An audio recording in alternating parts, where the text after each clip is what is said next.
My name is Eliza Johnson. I am a wife, a mom, a violinist, a cancer survivor, and most of all, I am a follower of Jesus and a child of God. When I was 25, I met Dan. Once we talked about marriage, we were both very much wanting children.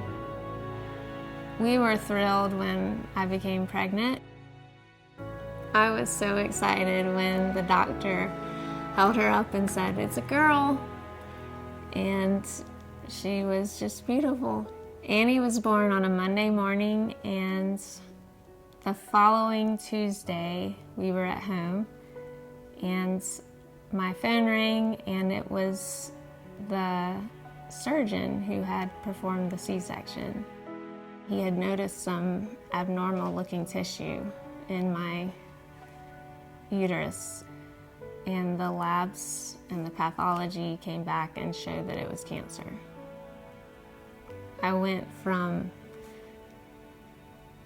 the most excited joy of my life to fear and devastation.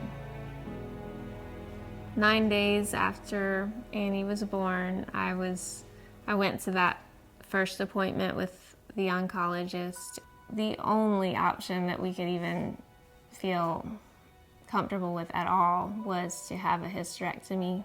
After the surgery, she was able to tell us that I would not have to do further treatment, chemotherapy or radiation. And I was very, very grateful because I had an infant.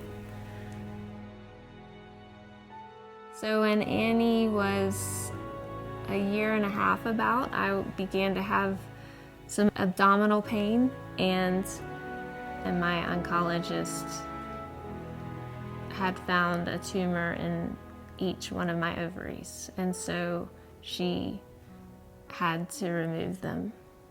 I mean, the emotions that would follow, though, in the coming days, weeks, and years would vary greatly. But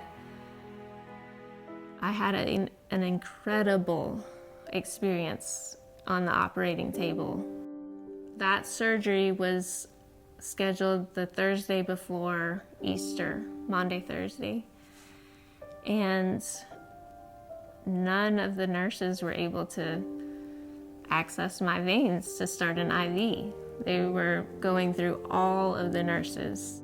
I was laying on the operating table with this arm stretched out and this arm stretched out, and I had people on both sides.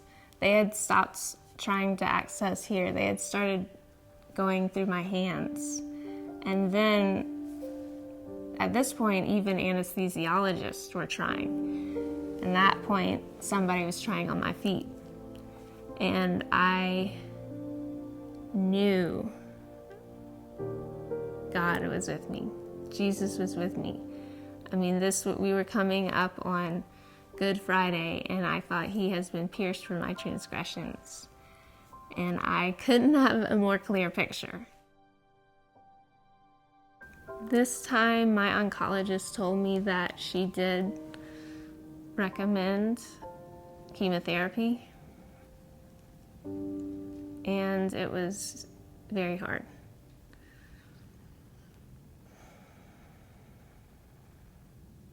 I mean, where do I begin? I've never felt worse in my life. How do I put into words that journey of a few months of hell? I mean, being depleted, weak, hurt. All I can remember is laying in bed, and it just felt like everything had been stripped from me.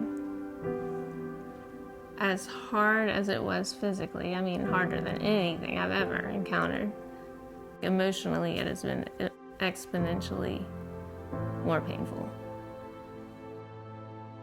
God has shown me who I am through suffering. Being broken in so many different ways and areas has made him the only one that I have. You know, he's brought me to a place where had I not gone through suffering, I don't think I would have chosen or found my hope, my rock in God. I would never trade the pain, as terrible, as hard, as devastating as it is. I would not trade it for what I have in Christ. I used to have a longing for greatness, I think especially with music. It's like, God, I just want to be great, you know, like, I just want to be some prominent, like in some prominent orchestra. Like that was what was my drive. I think about that and I think God did do something great. He gave me something so much bigger. He gave me everything.